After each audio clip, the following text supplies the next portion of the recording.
Hi everyone, welcome back to this channel JR Mantra. आज हम देखने वाले हैं भूगोल पाठ्य योजना और आज का हमारा प्रकरण है भूकंप।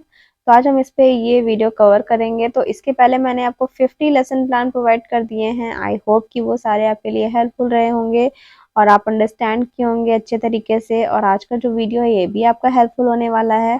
तो चलिए देखते हैं आज का ये लेसन प्लान।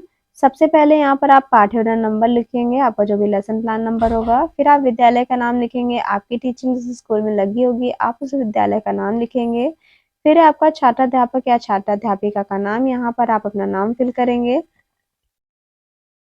फिर आप इस तरीके से यहाँ पर स्ट्रक्चर बनाएंगे। इसमें दिनांक, दिन, कक्षा, वर्ग, विषय, चक्र और अवधि, इसको आप यहाँ पर इंडिकेट कर देंगे। आपकी टीचिंग जिस दिन होगी, जिस डेट को होगी, आप यहाँ पर लिखेंगे। फिर आप लिखेंगे यहाँ पर कक्षा, कौन सा क्लास है आपका। तो आप इस टॉपिक को 6, 7, 8, 9 में पढ़ा सकते हैं। फिर आपका वर्ग कौन से क्लास का सेक्शन है ये आप यहाँ पर लिख देंगे। फिर आपका विषय होगा, विषय में भूगोल होगा। चक्र में आपका क्लास का पीरियड होगा। फिर आपका है अवधि, 35 से 40 मिनट फिल करेंगे। देन आपका आता है प्रकरण। प्रकरण में आपका होगा भूकंप। नेक्स्ट आपका है सामान्य उद्देश्य। सामान्य उद्देश्य क्या होता है, आपके जो आपका वो विषय है भूगोल पाठ्य योजना, तो ये पढ़ाने से आप बच्चों में क्या चीजें डेवलप करते हैं, इसे हम कहते हैं सामान्य उद्देश्य। और वहीं पर आप देख लीजिए जो विशिष्ट उद्देश्य है, इसका मतलब क्या होता है, जो आपका टॉपिक है वो पढ़ाने से आप बच्चों में क्या क्या चीजें डेवलप करते हैं, इसे हम कहते हैं विशिष्ट उद्देश्य। तो हम पहले देख लेते हैं सामान्य उद्देश्य। छात्र छात्राओं में भूगोल विषय के प्रति रुचि जागृत करना, छात्राओं में मानसिक, बौद्धिक, तर्क शक्तियों का विकास करना, छात्रों में नैतिक एवं सामाजिक गुणों का विकास करना। तो इस तरीके से आप इसमें 5 to 6 पॉइंट्स लिख लेंगे। इसमें 3 ही पॉइंट लिखा हुआ है, तो कोई नहीं, 3 पॉइंट भी आप लिख सकते हैं। फिर आपका विशिष्ट उद्देश्य इसमें देखिए, बच्चों को भूकंप के विषय में जानकारी प्रदान करना, भूकंप आने के कारण के बारे में जानकारी प्रदान करना, भूकंप के तरंगों के विषय में जानकारी प्रदान करना। तो इस तरीके से ये आपका कुछ पॉइंट्स हो गया। इसके बाद देखिए है पूर्व ज्ञान। पूर्व ज्ञान क्या होता है, आप बच्चों से एक्सपेक्ट करते हैं कि बच्चे कुछ ना कुछ इसके बारे में प्रीवियस नॉलेज रखते होंगे, पूर्व ज्ञान रखते होंगे। तो देखिए विद्यार्थी भूकंप के बारे में सामान्य जानकारी रखते हैं, ये आप यहाँ पर लिखेंगे। अब है आपका सहायक सामग्री। मीन्स जब आप टीचिंग कर रहे होते हैं तो आपकी कुछ चीजें हेल्प करती है टीचिंग में, ये सारी होती हैं आपकी सहायक सामग्री में। तो देखिए आपका इसमें चौक, चार्ट, डस्टर, लपेट, श्यामपट्ट, पॉइंटर एक्सेट्रा। फिर आपका प्रस्तावना। प्रस्तावना क्या है, आप बच्चों से कुछ इजी क्वेश्चन पूछते हैं जो बच्चों के पूर्व ज्ञान से संबंधित हो और आगे आके आपका समस्यात्मक आ जाए। तो देखिए आप क्वेश्चन पूछेंगे, बच्चों आप लोग किस ग्रह पर रहते हैं, पृथ्वी पर। पृथ्वी के कांपने को क्या कहते हैं, भूकंप। भूकंप के बारे में आप क्या जानते हैं, तो यहाँ पर समस्यात्मक हो जाएगा। अब आप उद्देश्य कथन कहेंगे, तो बच्चों आज हम सब भूकंप के बारे में अध्ययन अध्यापन का कार्य करेंगे।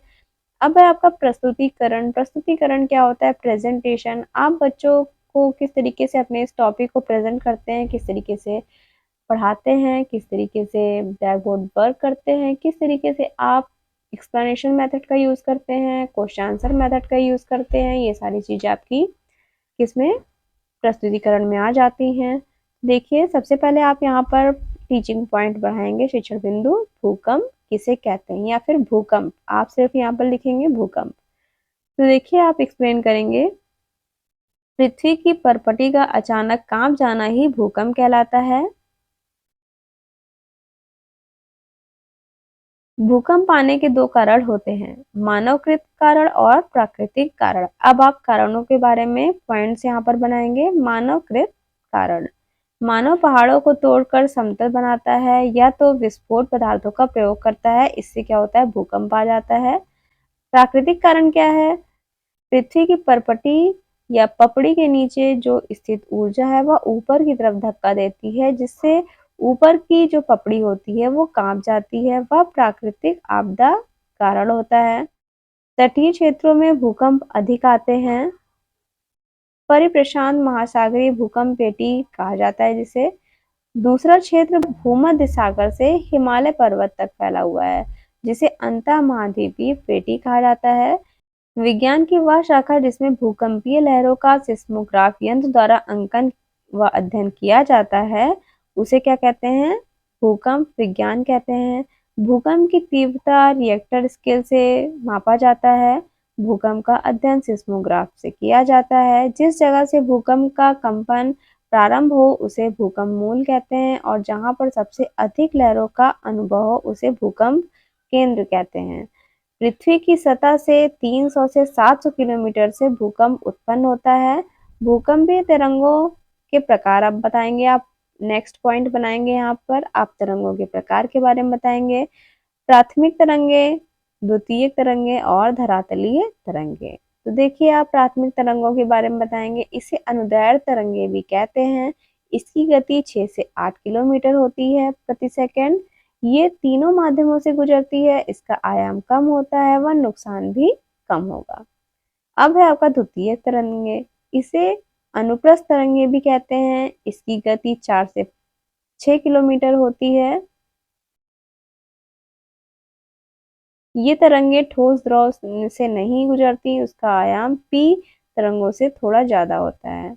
अब है आपका धरातलीय तरंगे। इसे विनाशकारी तरंगे कहते हैं। इसकी गति 1 से 3 किलोमीटर पर सेकंड होती है। ये तरंगे ठोस द्रव दोनों से गुजरती हैं। इसका आयाम सबसे ज्यादा होता है और नुकसान भी सबसे अधिक होता है। तो आप देख लीजिए ये कौन कौन सी तरंगे हैं। ये आपका भूकंप मूल है, ये आपका भूकंप केंद्र है, फिर आपकी ये पी तरंगे हैं, ये एस तरंगे हैं और ये एल तरंगे हैं। ठीक है, यहाँ तक आई होप कि समझ आया होगा।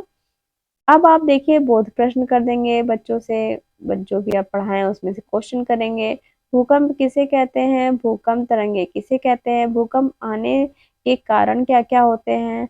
फिर आपका पुनरावृत्ति के प्रश्न, आप कुछ और भी क्वेश्चन पूछते हैं जैसे कि द्वितीयक तरंगे किसे कहते हैं, प्राथमिक तरंगे किसे कहते हैं, भूकंप मूल किसे कहते हैं, तो आप क्वेश्चन कर सकते हैं।